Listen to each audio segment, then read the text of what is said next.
Já vimos que uma estratégia muito interessante para fisgar o leitor é a narração. Isso para qualquer tipo de texto. Pois uma técnica dentro dessa estratégia é a construção de cenas. É muito importante que na narração nós consigamos criar cenas, colocar o leitor dentro da história, como se fizesse uma imersão, como se ele participasse daquelas cenas, daqueles fatos, daquele desenvolvimento, daquele enredo. Pois a construção de cenas, ela é diferente da simples exposição de fatos. E muitos autores iniciantes, quando vão contar uma história, ao invés de criar cenas, eles listam fatos, listam acontecimentos. Vamos ver um exemplo. Tem um fato, um acidente que aconteceu na esquina de determinada rua. Aí o autor iniciante, ele vai fazer um texto mais parecido com o jornalístico, que seria mais ou menos assim. João vinha com seu carro na avenida, de repente o sinal fechou, ele não percebeu, passou o sinal vermelho, atropelou uma senhora, a ambulância chegou, levou a senhora para o hospital, mas ela não resistiu e acabou morrendo no caminho. Isso é o texto jornalístico, ele é uma exposição, uma lista de acontecimentos, de fatos. Agora nós podemos pensar como um texto criativo, um texto mais poético, um texto mais literário. João vinha pela Avenida Getúlio Vargas, observando o rádio que não funcionava. Ele bateu uma vez no rádio, bateu duas vezes. Mal ele se deu conta, quando virou o rosto, que o sinal estava fechando. João colocou o pé no freio, com tudo, mas o caminhão virou para o lado, talvez pela pista molhada, já que havia chovido na noite anterior. João ainda conseguiu desviar o caminhão para o lado, mas vinha uma senhora e ele tocou na senhora. Desesperado, desceu do caminhão, foi correndo para atender a mulher. Quando tocou nela, percebeu que ela estava sangrando muito. Os populares em volta começaram a correr e ligaram para a polícia. Vocês percebem que tem um outro ritmo? Existe um ritmo de que nos colocar dentro da cena, dar mais detalhes, fazer com que nós nos sintamos como um daqueles populares vendo o acontecimento. Isso é a construção de cena. Essa imersão é desejável, é interessante, e o autor precisa tentar fazer isso para que o leitor se sinta mais envolvido com o texto. Não é fácil, porque requer, primeiro, paciência. Eu lembro uma vez que eu li um livro do Daniel Galera, aliás, o Daniel Galera é um grande autor, eu já li vários livros dele, mas uma das críticas, um dos comentários sobre o livro dele, é de que o Daniel Galera escreve, narra sem pressa. E essa é uma virtude que nós temos que desenvolver. Narrar sem pressa, não ter pressa para terminar a história. Lembrem que concisão não significa que o texto precisa ser curto, o texto precisa ser potente, o texto precisa evitar o exagero, o excesso, o prolixo. Mas voltando à cena, então nós vamos narrar essa história de forma que o leitor se sinta lá dentro, sem pressa, observando detalhes, trazendo especificidades da ação. Nós não vamos dizer, o homem entrou em casa e pegou uma faca e matou a mulher. Nós vamos construir uma cena que dure um parágrafo, que dure uma página, que dure um capítulo, mostrando o homem chegando em casa, pegando a faca, tentando matar a mulher pode reagir, a mulher pode acabar matando o homem, enfim, nós precisamos construir essas cenas. E lembrando sempre daquela técnica de mostrar e não dizer. Dentro da cena, eu vou evitar dizer que o homem estava brabo. Na cena de improviso que eu fiz do caminhão aqui, eu acabei usando um adjetivo. Mas o ideal é, na hora que nós relermos o texto, que nós formos editar o texto, cortar os adjetivos e ficar com a ação, ficar com os verbos, ficar com os substantivos, evitar o excesso de adjetivos e advérbios. Mas o que é uma cena? Nós podemos definir cena como uma ação que acontece no mesmo espaço e no mesmo tempo. Um bom exemplo é o teatro. Nós, quando vamos ao teatro, está lá um espaço montado, um cenário montado, as cortinas fechadas, a luz apagada. Quando as cortinas se abrem e a luz acende, surgem personagens, surgem atores dentro desse cenário, dentro desse espaço. Eles fazem lá uma movimentação. Quando eles saírem dali, nós terminamos a cena, ou seja, a presença dos atores no mesmo espaço, no mesmo tempo, é uma cena. Se quando apagar a luz, trocarem o cenário, mudou a cena. Se quando apagar a luz, voltarem os mesmos atores, mas os atores voltarem um tempo depois, vamos supor que eles tenham saído para trabalhar no começo do dia e estejam voltando no final do dia. Nós temos uma outra cena. Então a cena, ela se desenvolve no mesmo espaço e no mesmo tempo. Claro que no texto escrito é mais difícil observar esse começo e fim da cena, mas é muito interessante que vocês comecem a perceber o quão desenvolvida está cada cena. Há autores que sequer num parágrafo tem a cena. Dentro do parágrafo acontecem 2, 3, 4 coisas, ou seja, há 2, 3, 4 cenas. Então, observar dentro do seu texto o que é a cena, onde começa, onde termina, é interessante para começar a escrever com mais calma a narrativa e desenvolver com mais calma as cenas.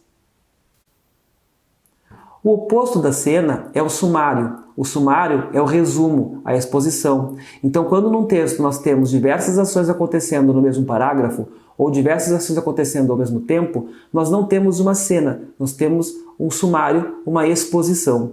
O sumário ele pode ser útil em algumas situações. Por exemplo, se eu preciso levar minha história de um ponto a outro, mas algo no meio da história aconteceu e precisa ser contado. Tem um poema do Drummond, O Caso do Vestido, que é maravilhoso e tem um sumário muito interessante. Eu vou colocar esse poema aí na aula para vocês lerem ele com calma. Mas voltando ao sumário e à cena, no sumário nós vamos usar, por exemplo, 10 dias depois, 1 ano depois, mas dá para fazer isso de forma mais criativa. Dá para fazer um parágrafo, dá para fazer um trecho do texto que avance a história. Mas é importante que ele me leve de uma cena até outra. Ou seja, que eu escolha uma cena, conte uma cena, desenvolva uma cena, e antes de chegar na próxima cena, se for necessário, aí sim eu tenha esse sumário. Aliás, uma técnica interessante para se criar narrativas, e isso vale para narrativa curta e para narrativa longa, é pensar primeiro nas cenas. Então, como é que eu costumo fazer?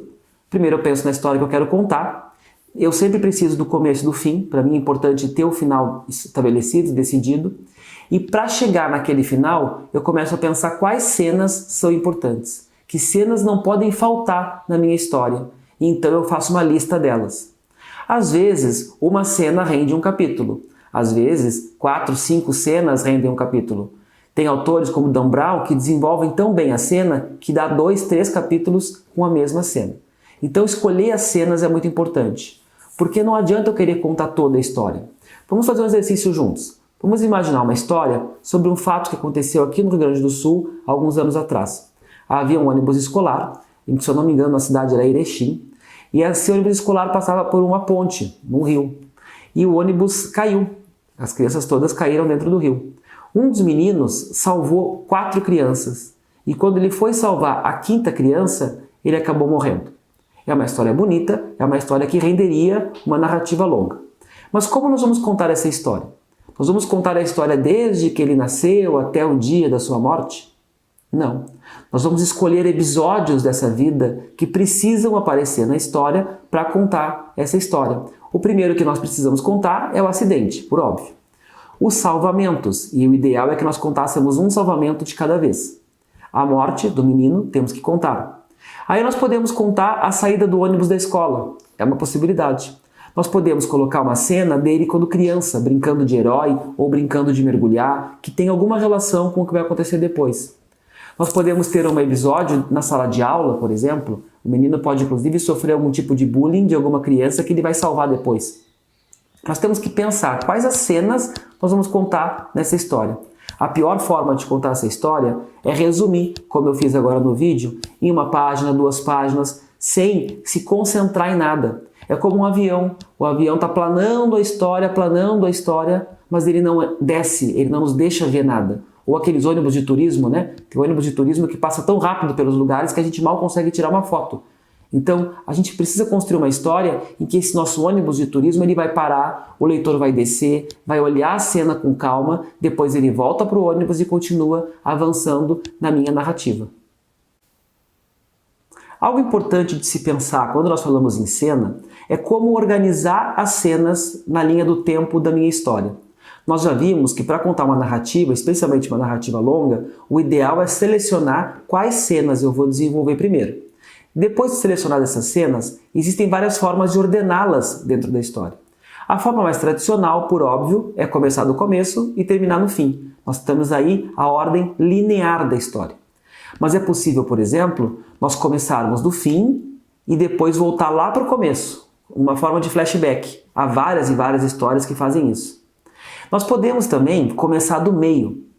E aí, nós tiramos aquela parte anterior, nós começamos da ação. No caso do salvamento do menino que eu mencionei aqui na aula, nós podemos começar do acidente, que é a cena mais dramática, a cena mais potente. E ao longo do acidente, nós vamos fazendo flashbacks e retomando fatos do passado dele, a cena 1, a cena 2.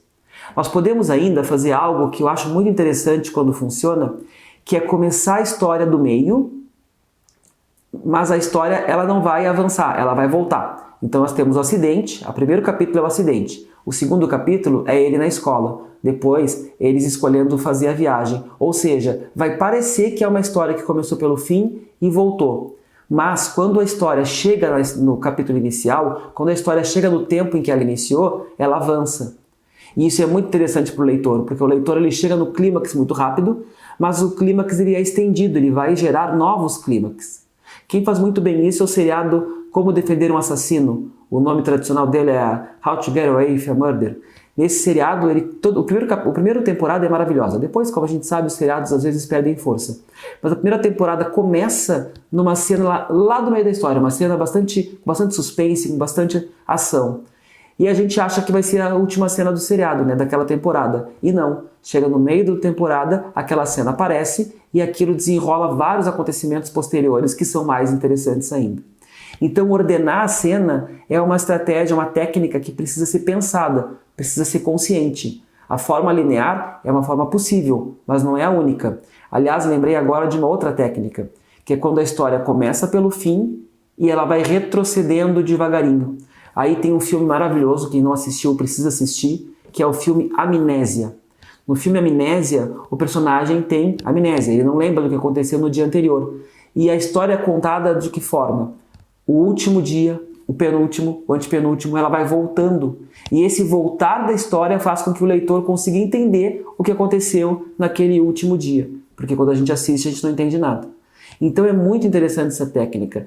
Explorar, extrapolar, brincar, testar formas diferentes de organizar a minha história pode ser muito importante. E aí olhem a importância do planejamento, né?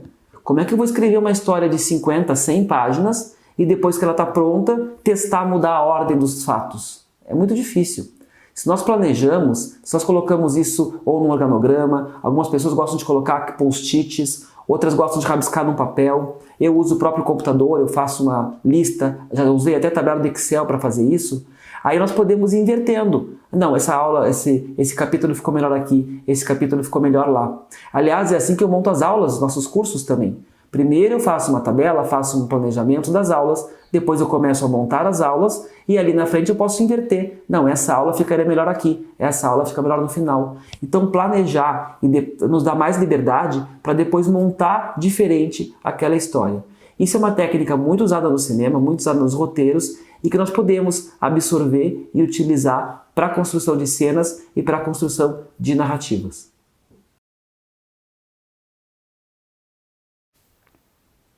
Vamos falar um pouquinho sobre os elementos da cena. Eu vou tentar concentrar em 4 para ser didático aqui, que seria a ação, o diálogo, a descrição e a digressão. A ação é muito importante na construção de narrativas, no desenvolvimento de cenas. Às vezes os autores usam muitos verbos de estado, deixam de usar ação, usam muito pensamento do personagem, muita interiorização do personagem e poucas ações. Há um autor que diz que nunca viu uma narrativa ser ruim por excesso de ações, e sim por falta de ações. Então, se o autor souber desenvolver bem a cena, souber se tornar imersivo, a quantidade de ações na cena vai fazer com que nós nos sintamos mais envolvidos, nos sintamos mais imersivos dentro da história, e ela nos envolve. Nós queremos ver o que vai acontecer depois. Logo, construir ações interessantes, ações conectadas com o todo, é bastante interessante, é bastante importante. Tem uma técnica que eu faço com os alunos, que eu peço para eles pegarem 2 lápis coloridos, lápis de cor. Aí eles circulam todos os verbos de ação e depois com outro lápis circulam todos os verbos de estado. Não é proibido usar verbos de estado, ser, permanecer, parecer. E aí eu coloco pensar como um verbo mais de estado do que um verbo de ação. Mas é importante perceber que nosso texto tenha ação, que a ação se desenvolva. Então, nessa hora de pintar o texto, eles já se dão conta. Nossa, eu passei 2 páginas aqui de excesso de verbos de estado e sem muitas ações. Logo, tentem construir ações. A ação, ela pode ser passar a mão no cabelo, ela pode ser dar um passo para trás. De novo, lembrem da técnica de mostrar e não dizer. Quando eu digo Maria é bonita ou Maria está com medo, eu estou deixando de usar uma ação. Se eu construo uma frase ou um parágrafo para mostrar que ela está com medo, a Maria põe a mão no rosto, a Maria dá um grito, a Maria tapa os olhos, eu estou criando ações, desenvolvendo cena e mostrando que a Maria está com medo. Isso torna o texto mais interessante e essa é uma técnica que nós precisamos aos pouquinhos absorver e dominar. Gente, isso não é fácil. O autor leigo, o autor iniciante, quando ele vai escrever, ele não faz isso.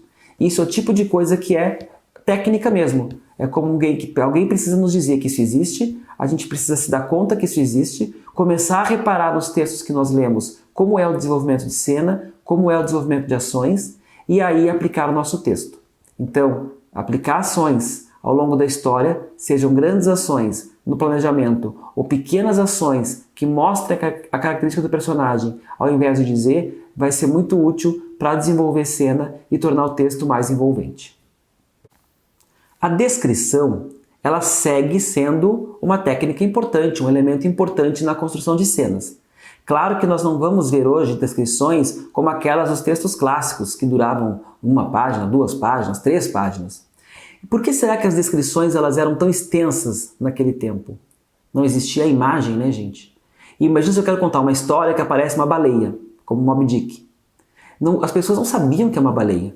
Então o mais bacana, o mais interessante para aquela geração de leitores era ver a baleia através das palavras, imaginar a baleia através daquelas palavras. Então a descrição tinha uma importância, uma função bastante grande naquela ocasião.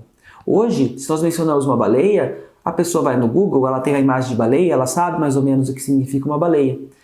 O que não significa que nós não vamos usar descrições. Por exemplo, eu estou contando uma história, o personagem chegou dentro de uma casa que eles diziam que era mal assombrada e passaram o tempo todo tentando entrar na casa.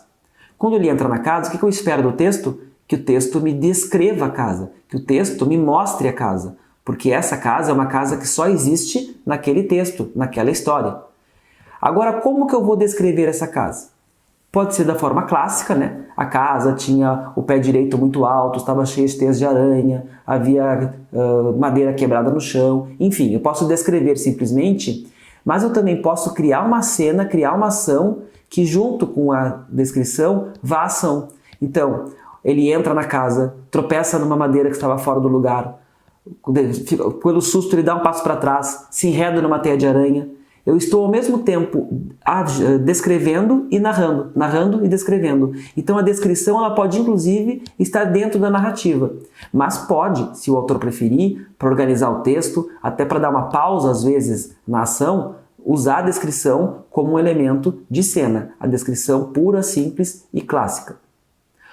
O que talvez não seja positivo, e alguns autores ainda fazem isso, é começar o texto, começar o capítulo, ou quando surge o personagem na história, interrompe a ação e começa a descrever o personagem. E aí faz um breve perfil psicológico do personagem em um parágrafo, uma página, às vezes até um capítulo. Não, gente. Lembre da técnica mostrar e não dizer.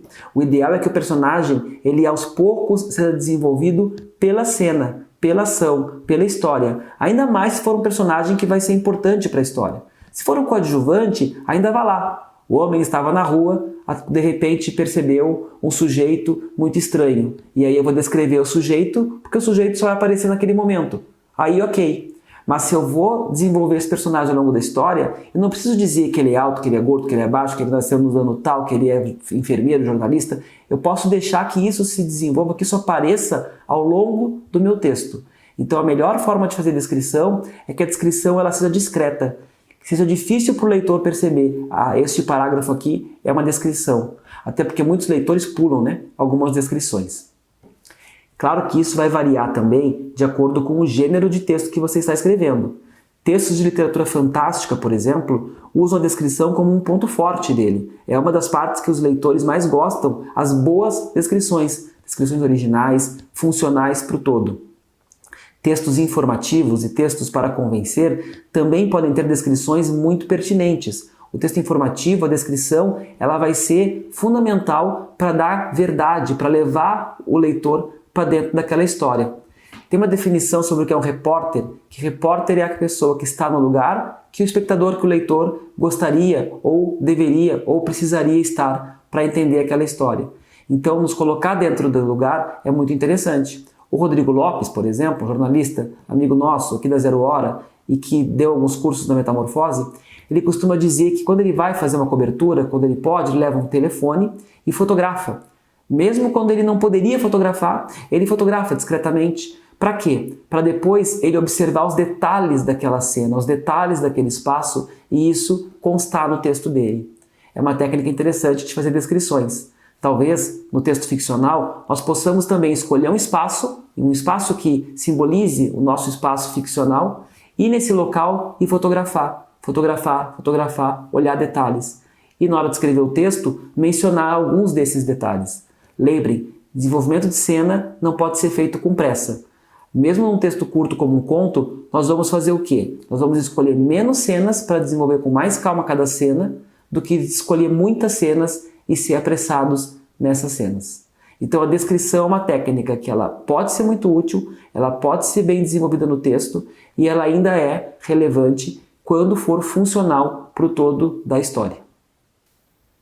O diálogo é outro elemento fundamental na construção de cenas, especialmente na cultura contemporânea, em que nós somos tão influenciados por games, quadrinhos, filmes e séries, onde o diálogo é fundamental. Um roteiro é feito muito de diálogos. O bom diálogo é o que define, muitas vezes, um bom roteiro.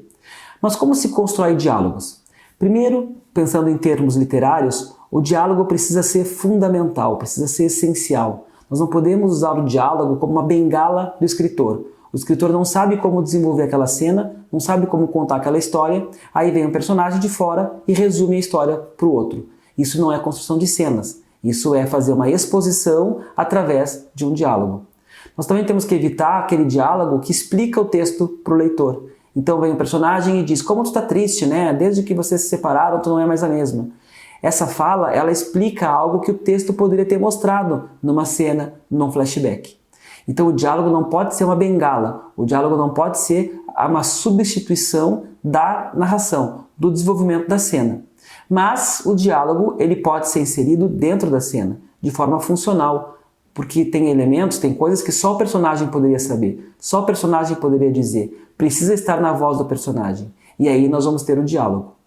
Nos textos não literários, o diálogo ele não aparece tanto, não é tão comum assim. Talvez nos textos informativos, jornalísticos, reportagens, nós tenhamos as fontes, hoje em dia inclusive com travessão no lugar das aspas. Mas não é tão comum o uso do diálogo nesses tipos de texto. Então o cuidado tem que ser redobrado. Tem que perguntar, eu preciso mesmo colocar essa fala ou eu posso pelo narrador dizer isso? É relevante, é funcional, é importante que seja colocado na boca do personagem essa fala? Isso para o texto não ficcional é muito importante. Mas voltando ao texto ficcional, voltando à narração como um todo, para a construção de diálogos nós temos que pensar muito sobre a linguagem dos personagens, que inclusive é o tema da nossa próxima aula. Como que os personagens vão falar? Qual vai ser a forma, a expressão idiomática? Eles usam gíria ou não? Usam palavrão ou não? Eles falam tá ou falam está? Importante é que o diálogo pareça natural, pareça que o leitor está ouvindo o personagem falar. Não dá para o diálogo simular uma norma culta artificial. Num texto criativo, está errado escrever dê-me licença e está certo escrever me dá licença, especialmente no diálogo ou quando o narrador for em primeira pessoa, porque as pessoas falam me dá licença. Então se nós fizermos um diálogo em que o personagem diz dê-me licença, isso tem que ter justificativa. Ou o personagem é uma pessoa muito clássica, muito erudita, pode ser uma pessoa vinda de Portugal, porque no português de Portugal eles ainda falam dessa forma. Logo, nós temos que ter esse cuidado de que a linguagem do diálogo seja uma linguagem natural, uma linguagem que combine com as pessoas falando e não com as pessoas escrevendo. Nesse aspecto, nós temos às vezes 2, 3, 4 personagens num diálogo e todos eles falam exatamente da mesma forma, que obviamente é a forma como o narrador, como o autor se expressa. Não, nós precisamos que o diálogo seja feito de forma que cada personagem tenha algum traço, alguma característica própria.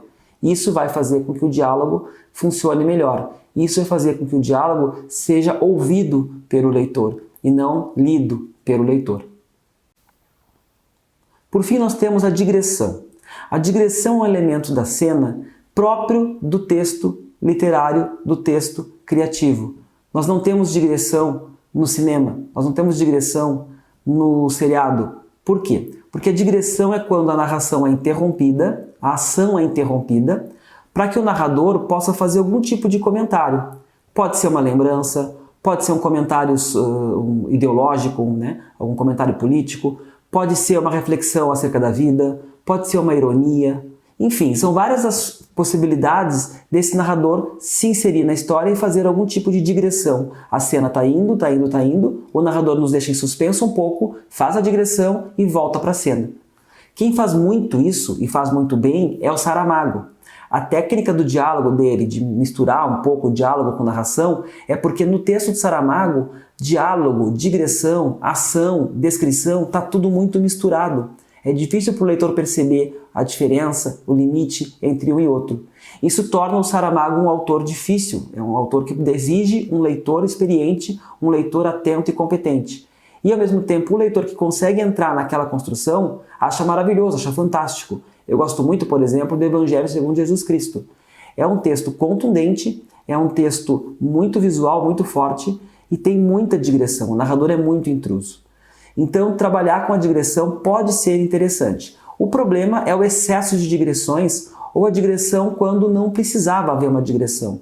Porque a digressão interrompe a história, a digressão interrompe a sequência narrativa. E a gente, às vezes, está levando o leitor ao clímax, está levando o leitor a provocar o efeito, conseguiu fisgar o leitor e interrompe para fazer alguma digressão, algum comentário, alguma explicação. Aliás, evitem digressões que expliquem.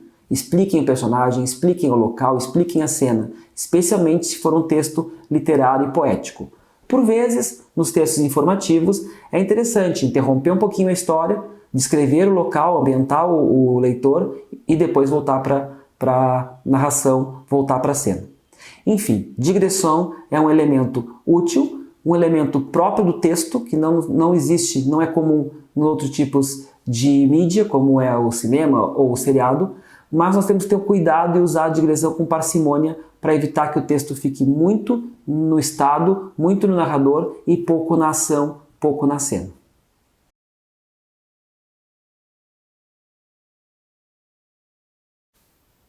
Algumas dicas para a construção de cena, dicas bem práticas, bem pontuais. Primeiro, para treinar a construção de cenas, é interessante vocês usarem um narrador em terceira pessoa.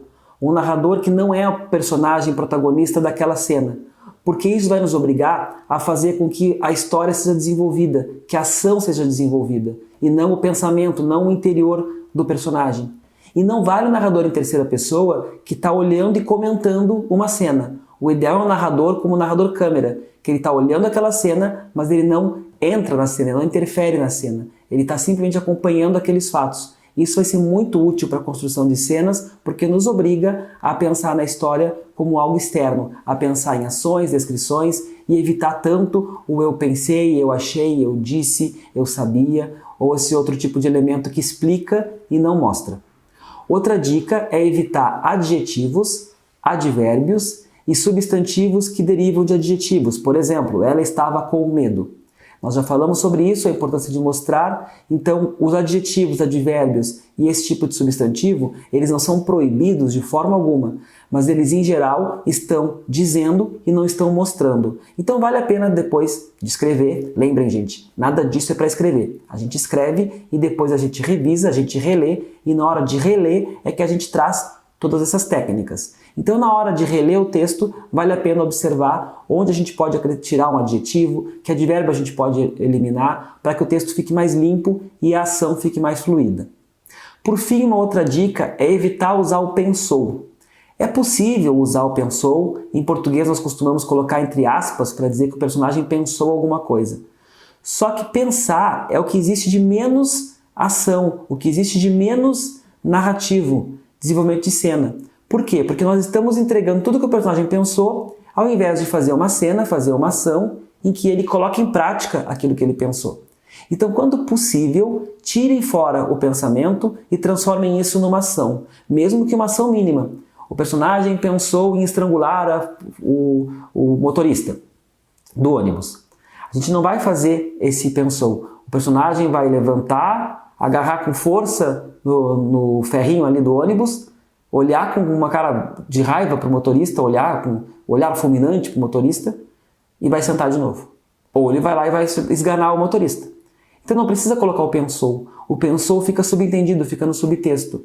Evitem. Se for muito importante, se você perceber que está usando demais o pensou para um personagem só, aí é o caso de narrar essa história em primeira pessoa. E esse personagem, então, vai ser o narrador. Porque no narrador em primeira pessoa, narração e pensamento se misturam. E aí é possível jogar com esse interior do personagem.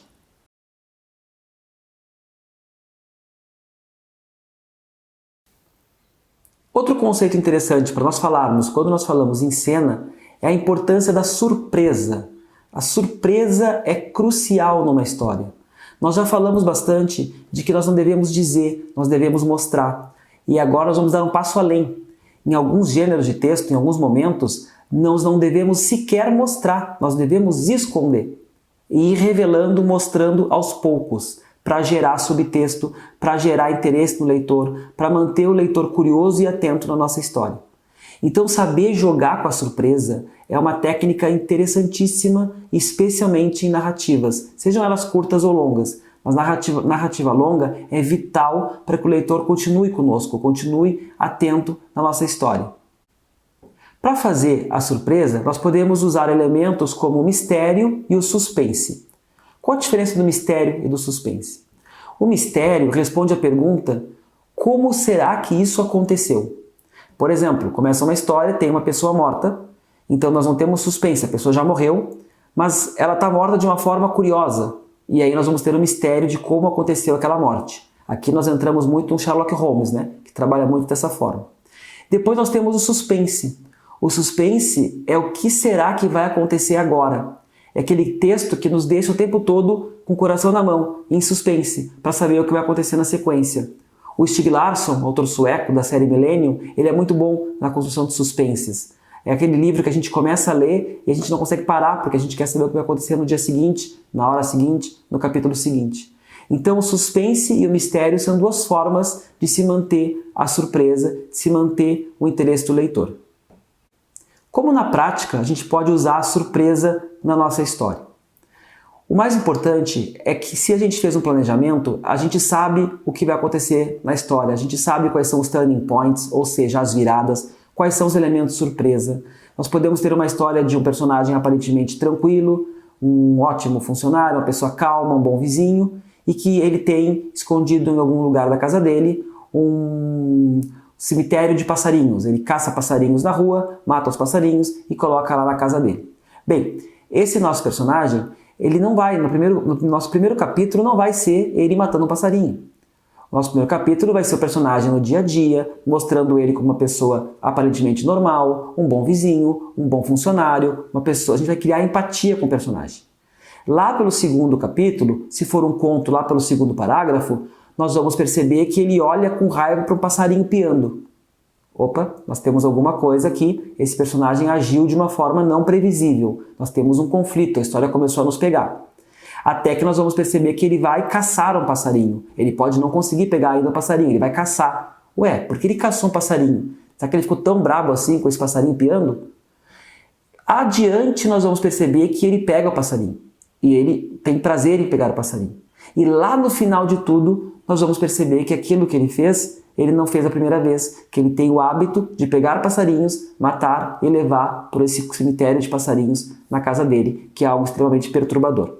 Então nós tínhamos um elemento surpresa interessante que nós não entregamos para o leitor de cara, nós fomos entregando aos poucos e isso foi mantendo o leitor preso na nossa história, preso na nossa cena. Porque nós vamos mostrar esses elementos, né? Nós vamos entregar esses elementos, não dizendo, aí ele caçou um passarinho. Nós vamos construir uma cena em que ele caça um passarinho.